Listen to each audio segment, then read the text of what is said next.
Uzun bir aradan sonra yenidən sizi salamlayıram. Səbəb yenə ailəmizdə ikinci dəfə hüzür düşdü. Həyətimizdəki bibim qızı faciəvi şəkildə rəhmətə getdi. Bu hadisədən sonra biz özümüzə hələ güclə gəlirik. Ümumiyyətlə bu il girəndən ilin ilk yarısı bizə heç də uğur gətirmədi. Hər ay bir bibim rəhmətə gedirdi, ya ailə üzvü ilə kimisə itirirdi. Yəni bir sözlə uğur gətirmədi. İndi yəqin ki, ilin ikinci yarısı bizə uğur gətirər. Onunla bərabər başqa qarışıq məsələlər də var. Həyətimiz ümumidir. Keçmiş videolardan görərsiniz, bəlkə baxanlar, izləyənlər bilər. Qərara gəldik ki, həyətimiz bölünsün, hərənin özünə məxsus həyəti olsun. Amma düşünürəm ki, gərək bu addımı lap əvvəldən eləyərdik. Çünki atamın o qədər həyətdə əziyyəti var ki, yəni onun zəhməti ölçülə bilməz də, yəni. Bu məsələdən çox dəstək mövzusu da mənim üçün çox önəmlidir. Yəni dəstək az olanda video çəkmə həvəsi də az olur. Ona görə də fikirləşirdim bir ara ki, səfsim, yəni tamamilə mən video çəkməyi dayandırım. Çünki videonu hazırlayanda mən çox zəhmət çəkirəm. Qarşılığında baxış sayı az olanda, yorumlar, like olmayanda, az olanda həvəsdən düşürəm. Düzdür, mənim özümdə də səhlənkarlıq var. Videolar gec atdığıma görə keşfətə düşmür. Ona görə də izlənmə aşağı düşür. Amma siz də qaldıra bilərsiniz, like, yorum edərək, abunə olaraq dəstək ola bilərsiniz. Bu videoları əvvəldən çəkmişdim, amma indi montajlayıram. Bu Coffee-də keçən vloqu izləmisinizsə görərsiniz, bəlkə bir marketdən almışdım. İri dənəlidir, birinci dəfə idi alırdım və üyüdən aparatla üyütdüm. Elə bildim ki, dükanda satılan hazır üyüdülmüş kofelər kimidir. Amma sən demə, istifadə edəndən sonra bildim ki, bu türk kofesi kimidir. Yəni içində telvələri belə kütlələr qalır, o tam həll olmur suda. Buradakı ərzaqlar quş südü tortu bişirmək üçün almışam. Əslində quş südü tortu resepti tamam fərqlidir. Sadəcə olaraq bu trenddə olan quş südüdür. Yəni adını belə deyirlər. Əslində Spartak tortu kimi gedir. Resepti biraz da ballı torta oxşuyur. Çünki xəmirlərində baldan istifadə olunur. Bu videonu çoxdan çəkmişdim. Bir ay olar bəlkə. Yemək kanalında çoxdan hazır montaj edib paylaşmışam. Bilirsiniz ki, oradakı videolarım səssizdir. Yəni orada səsləndirmə eləmirəm. Ona görə də montaj edib paylaşmaqdan mənim üçün çox rahat olur. Həmin kanalda buradakı kimi abunə sayı 2000-ə yaxın deyil. Orada 32-dir hal-hazırda abunə sayı. Bu tortun da tam olaraq hazırlanma qaydası, reseptini orada qeyd eləmişəm. Həmin kanala keçid edib baxa bilərsiniz. Orada da abunə olmağı unutmayın. Gördüyünüz kimi Banın da balaca taxtası və oxlovu var. Bunu keçən dəfə ata hədiyyə elədi. Keçən dəfə həyətdə qutab bişirəndə ata fikir verdi ki, Banu da mən nə edirəm, onu eləyir. Ona görə də bərabər bir yerdə nəsə eləmək üçün bunu düşündü. Onu deyim ki, xəmiri yaymaqda çox çətinlik çəkirdim. Bilmirdim yolunu ki, necə eləyim. Çox vaxtım gedirdi. Necə eləyirdimsə, yayılmırdı. Elə yapışıb qalırdı o yağlı kağızın üzərində. Yaya bilmirdim. Sonradan amma yolunu tapdım. Bildim ki, nədə səhv eləmişəm. Deməli, hər yaydıqca altına un səpməlisən. Yoxsa yapışır qalır o yağlı kağıza. Yəni, hər altını yaymazdan əvvəl altına un səpməlisən. Bunu öyrənəndən sonra da mənim üçün yaymaq çox rahat oldu. 2 dəqiqənin içərisində tam hazır formada olurdu. Yağlı kağızlarda lestin ölçüsünə uyğun əvvəlcədən kəsib doğramışdım. Hər xəmir üçün də ayrıca yağlı kağızdan istifadə elədim. 11 dənə yuxa alındı, amma 12 dənə də eləmək olar. Biraz da nazik eləsəz 12 dənə çıxar. Daha çox nazik eləsəz gözəl görsənir. Qalın olanda yaxşı görsənmir. Bir də xəmiri bişirməzdən əvvəl vilka ilə deşirdim ki, bişərkən şişməsin, öz nazikliyini saxlasın. Bişirərkən də ocaqda çox saxlamadım ki, rəngi tünd olmasın, açıq olsun. Yəni videolardan gördüm ki, xəmirlər açıq olur da, yəni çox bişəndə rəngi qaralmış olur, ideal görsənmir. Amma indi düşünürəm ki, bişirərkən biraz daha çox bişirmək lazımdır. Çünki az bişirəndə kremləyərkən xəmir çox yumşalır və ərimiş kimi olur. Biraz qaldıqca yuxalar çox yumşalır və əzilir. Doğrusunu desəm, dadını o qədər də bəyənmədim. Nəyə görə soruşsaz, qaldıqca dadı xoşuma gəlmir. Yəni, soyuducuda qoyandakı dadı xoşuma gəlmir. Yumşalanda tamını bəyənmədim. Amma təzə-təzə hazırlanan vaxtı, hələ ki o xəmirlər yumşalmır, onda yeyiləndə xoşuma gəlir. Amma belə yumşalanda dadı xoşuma gəlmədi. Bilmirəm, bəlkə də mən elə düşünürəm, amma evdəkilər dadını çox bəyəndilər. Bu dəfə bişirəndə çox çətinlik çəkdim, amma yəqin ki, gələn dəfə bişirəndə mənim üçün çox rahat olacaq. Bəlkə də elə də çox çətin olmazdı. Mənim üçün işi çətin eləyən kamera qarşısında düzəltməyimdir. Çünki videonu hər dəfə ayarlayıram, kameranın yönünü dəyişirəm. Hər dəfə çəkmək üçün ortam hazırlayıram, ona görə də vaxtım ona daha çox getdi. Hədiyyə eləmək üçün şamlar hazırlamışam. Özümlə atamgilə gətirdim. İndi açaq baxaq görək nə formadadır şamlar. Buradakı formada da paketləmək üçün kağızlarım var, qutularım var. Şamın birini qəlibdən çıxarmışam. Belə formadadır. Çox gözəldir. Həm də ətirlidir. Bunun forması yaxşı alınıb. Əzilməməsi üçün belə bir paketdə qoymuşam.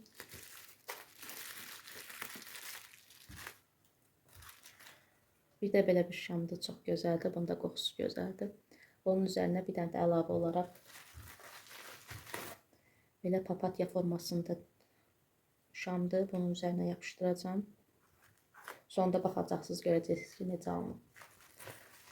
Bunu da elə belə hazırladım. Qızılgül formasındadır. Bunu da çıxardar qəlibdən.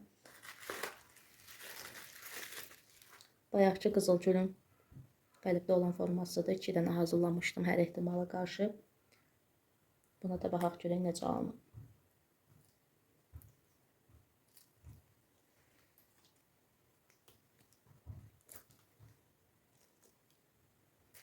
Bunun üst hissəsi yaxşı alıb, amma gördüyünüz kimi bu hissələrin qırmızılığı çox düşüb.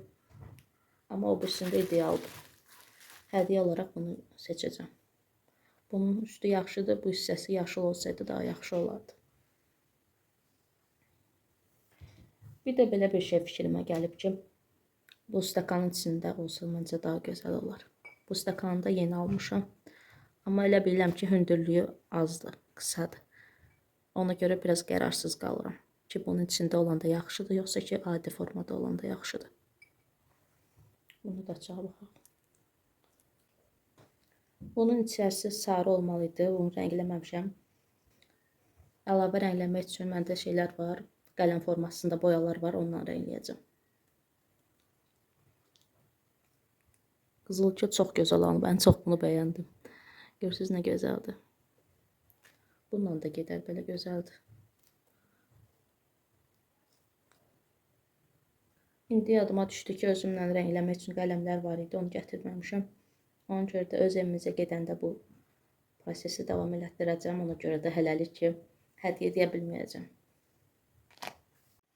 Fikirləşdim ki, bu qızılgülü bunun içərisində olanda daha yaxşıdır. Ona görə də içərisinə yaxşı rəngli şam əridib tökəcəm. Bir bu qədər. Ki, sabit dayansın, yəni əyilmə olmasın.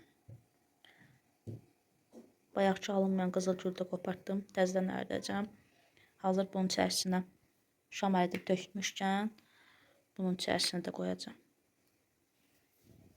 Bu arada belə çoban yastığını elə belə qoymuşam bunun içinə. Sarı rəngdə rəngləyəndə lap gözəl alınacaq. Qəlibi tökməzdən əvvəl hiss etmək lazımdır, yoxsa şamlar hamar alınmır. Elə belə buna da tökəcəm.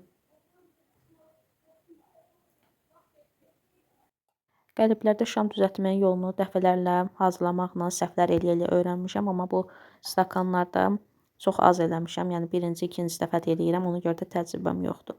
Gördüyünüz kimi o papatya olan şam çox yaxşı alındı, çünki ərinmiş şamı qoymuşdum, o da donandan sonra üstündəkini. Amma burada gördüyünüz kimi proses fərqlidir. Bilməyərəkdən o ərinmiş şam pistə formada olanda o üstündəki qızılgülü qoydum, o da əridi, içinə axdı. Sən də mən belə eləmək olmaz. Biraz gözləmək lazımdır ki, içindəki ərinmiş şam biraz özünü tutsun, biraz donsun, sonra onu əlavə eləmək lazımdır. Tez qoyanda o da əriyib axıb getdi. Nəticədə hazırladığım 2 dənə qızılgül buket şamları xarab oldu. Yəni istifadə eləmək mümkün olmadı. Ona görə də yenidən hazırlamalıyam. Bir gün gözləməliyəm. Çünki əridib qəlibə tökəndə donmasını gözləmək lazımdır. O da 8 saat, 10 saat çəkir. Rəylərdə fikrinizi qeyd edin. Sizcə belə qızılgül buketi ayrıca olsa yaxşıdır, yoxsa belə stakanın içərisində yaxşıdır? Bu dəfə uğursuz alındı. Gəlin dəfə çalışacağam, belə səhvəyə yol verməyim.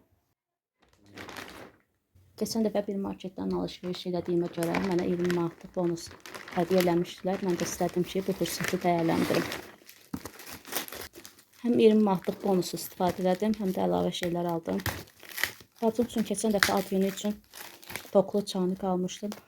Amma çox heyif ki, qazın yanında qalıb əridi toku, ona görə də təzəsini sifariş elədim. Bu dəfəki şüşəli deyil, adi plasmasdandır, yəni örtüyü. Keçən dəfəki şüşəli idi. Özüm şüşəli almadım ki, çünki hər an soyuq suda isə patlaya bilər. Ona görə də daha yaxşısı elə belə olmağıdır. Bunun üzəri metaldır. Bu daha davamlıdır məncə. Şüşədənsə bu daha uzun ömürlü olar. içərisinə naftalin də qoyublar ki, yaxşı qalsın. Bunun qiyməti 14 manatdır. Keçən dəfəkin qiyməti 16 manat idi. Rəngini çox bəyəndim, çox gözəldir. Keçən dəfəki də Raf firmasından idi bu da. Yorumları oxudum, gördüm ki, hamı razıdır. Ona görə də mən də sifariş elədim.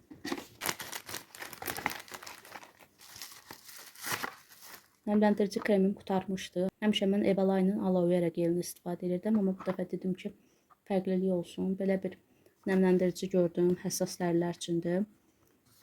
İstifadə edib yoxlayacağım, yəqin ki, razı qalaram. Bunun da qiyməti 9 manat 35 qəpik idi, səhv eləmirəmsə, qiymətini yazacağım.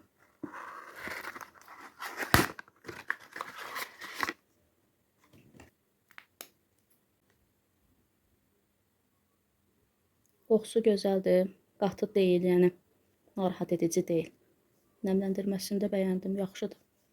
Çox gözəl dəriyə hopdur. Keçən dəfə iPhone firmasından mən yağ sökücü almışdım, çox bəyənmişdim. Ondan mən ikinci dəfə də sifariş verəcəm. Amma belə bir şüşə silənini gördüm, dedim bunu da sifariş edeyim. Yəqin ki, bundan da razı qalaram. Onun qiyməti səhv eləmirəmsə 3 manat idi.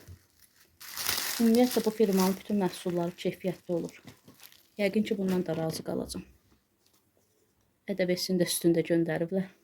Amma biraz islanıb.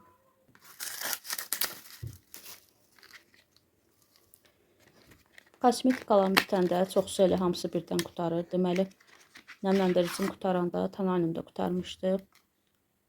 Top Face firmasını həmişə tərifləyirdilər. Birinci dəfə də alıram. Yəqin ki, bundan razı qalacağım. Qiyməti 18 manat idi. Rəng olaraq da Natural Glow yazılıb. Mən seçəndə orada yazılmışdı fil sümüyü rəngi. 001 nömrədir.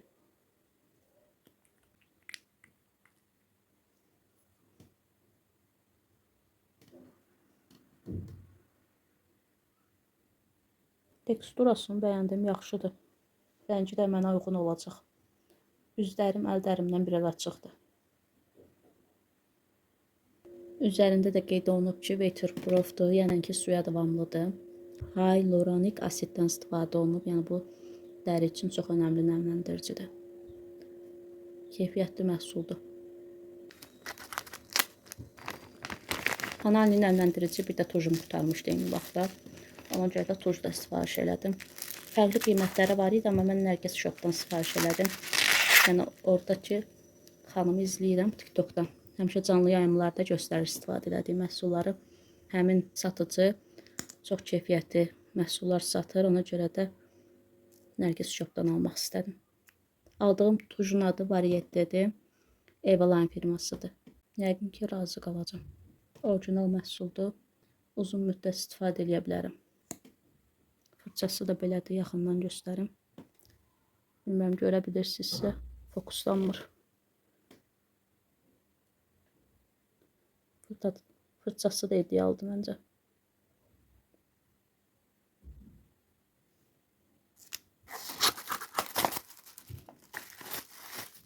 Saçıma rəng qoymaq istəyirəm, amma belə bir saç rəngini başqa yerdə nə qədər yerdə axtardım, tapa bilmədim. Ona görə də bir marketdən sifariş elədim. İki rəngdən istifadə edəcəm. Birini alıb qoymuşam, biri də budur. Amma mənə elə gəlir ki, mənim saçıma kifayət eləməyəcək 2 dənə rəng. Çünki bacım mənə dedi ki, əlavə olaraq yenə də rəng almalısan.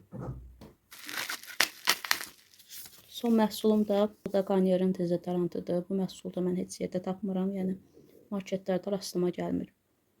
Bunun qiyməti də münasibdir. 5 manat 70 qəpikdir. Nivea mən 8 manata yaxın alıram, amma bunun qiyməti daha münasibdir. Həm də qalıcıdır. Qoxunu önləyir. Ona görə də favori məhsulum budur.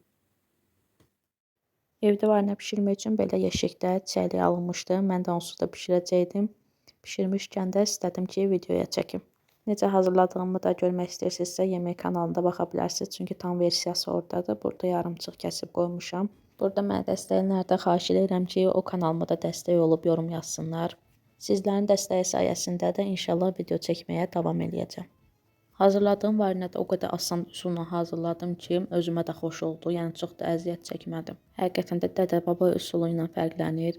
O üsulda pesoku tökürdün, gözləyirdin ki, şirəsini buraxsın, vaxt aparırdı. Amma burada elə deyil. Baxanlar biləcək ki, çox rahat üsuldur. Hətta burada varinin necə hazır olduğunu da göstərirəm. Yəni hazır vəziyyətdə olanda belə formada olur. Barmaqdan görürsüz, çox çətinliklə damcı axır. Digər üsulda salfetkanın üzərinə damcıladıb baxmaqdır. Yəni orada görürsüz, o dəqiqə hopmur. O dəqiqə hopursa, o hazır vəziyyətdə olmağını göstərmir. Yəni gecliklə hopursa, o hazır olmağını göstərir. Üzərinə yığılan kəfi də tez-tez götürməyə ehtiyac yoxdur. Bir dəfə götürdüm, sonra da üzərinə axırda salfetkaları sərib elədim, götürdüm. Hamısı üzərindən, yəni götürmüş oldum. Qalmadı heç nə. Mən bişirdiyim kilo 2 kilo 250 qram idi. 4 banka 500 qramlıq bankalarda səhv eləmirəmsə, varina alındı. Sonda dadına baxdım, yaxşı idi, amma bir şeydə fikir verin ki, əgər çörək turşdursa, içərisinə limon suyu ilə duzu vurarkən diqqət edin, çünki çox vurulsa turşuluğu çox artacaq, dadı pis olacaq. Gedib Banu. İnşallah sentyabrdan istəyirik ki, Banu bağçaya yazdıraq. Lazımlı sənədləri toplamışıq, yəni poliklinikadan sağlamlıq kağızı ilə, peyvənddən imtina kağızını aldıq. Axırıncı addımlar isə 3-ün 4-ə şəkildən 8 ədəd lazımdır. Ona görə də foto yerinə gəldik ki, Banunun şəklini çəkək. Şəkildə cəmi 3 dəfə çəkildi, arasında üçüncüsü daha gözəl idi. Bizim güzel derler burada. Şu ve şişen. Bu birini de çekin. Ve baba birini de çeksin. Nə qəşəngdir Banu. Sağ ol. Ver mamaya. Ver mamaya koysun su koy. Ay maşallah. Şəkilləri götürüb çıxandan sonra bir dənə də uşaqlar üçün məhsullar olan mağazaya getdik. Orada belə 2 dənə oturacaq gördüm. İkisini də götürdüm. Stollardan birini burada saxlayacağam, birini də öz evimizə aparacağam. Çünki mənə lazım olur. Və onun ayaqqabılarını geyinəndə, əllərini yuyanda stola ehtiyacı olur. Ona görə də çox lazımlıdır. Bir də həyətdə geyinmək üçün belə şəbitlər götürdüm. Düzdür, yolun ortasında üstündəki yapışqanı söküldü, amma silikon tapanca ilə evdə özüm yapışdıracağam, bərpa eləyəcəm. Mağazadan belə çayla içmək üçün konfetlər də aldıq. Belə konfetləri çox sevirəm. Roşen firmasınındır, karamelli. Ən sevdiyim karamelli konfetlərdən də deyə bilərəm. Həm də qiymətdə münasibdir. Kilosunun qiyməti 8 manat 79 qəpik idi. Mən 1 manat 5 qəpiklik götürmüşəm. Ülkər firmasının belə qofretini də götürdüm, amma əvvəlki Ülkər firmasının qofretləri çox gözəl olurdu. Bunun dadını yedim, nəsə o deyildi dadı. Çox bəyənmədim. Bir ədədin qiyməti də 1 manat idi. Belə xırda, kiçik formada turş konfetləri də sevirəm. Bunun da qiyməti münasibdir. 1 manat 44 qəpiyə bu qədər bir şey almışam. Kilosu deyəsən 14 manat 99 qəpiyə, yəni 15 manatdır. Bu konfet də Roşen firmasındandır. Konfet deyil, daha doğrusu tofita tiplidir, iris formasındadır. Çox dadlıdır, içləri meyvəlidir. Bunu da məsləhət görürəm almağa. Kilosu 8 manatdır. Bu qədər miqdara 1 manat 23 qəpiyə ödəmişəm. Çayını içməyi mən skuşonka adını sevirəm, amma hər firmanınkini yox. İmınlı Ruqaçev firması daha gözəl olur dadı. O birlərin dadını sevmirəm. Getdiyim mağazada da yox idi, ona görə də ikinci mağazaya girəndə də orada da yox idi.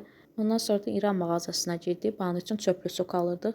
Soruşduq, oradan da dedilər ki, belə bir skuşonka var. Hətta fikirləşdik ki, yəqin bunu evdə hazırlayıblar. Satıcı dedi ki, yox, savadla hazırlanıb. Qiyməti də 2 manat idi. Dedi ki, yaxşıdır, qiyməti, ölçüsü də böyükdür. Bəlkə bir dəfə sınayaq. Onsuz da bilirdim ki, dadı yaxşı olmayacaq, amma hər ehtimal aldım və yanılmadım da, dadını bəyənmədim. Dadında heç süd tamı hiss olunmurdu, qəribə bir tamı var idi, mən də yeyə bilmədim. Saxlayacağam bunu, karamel hazırlayacağam, karamelə qatacağam, onda məncə dadı yaxşı olar, yəni hiss olunmaz pis tamı. Videonu burada sonlandırıram. Əgər videonu bəyəndinizsə, like etməyi unutmayın. Sizdən çox böyük dəstək gözləyirəm.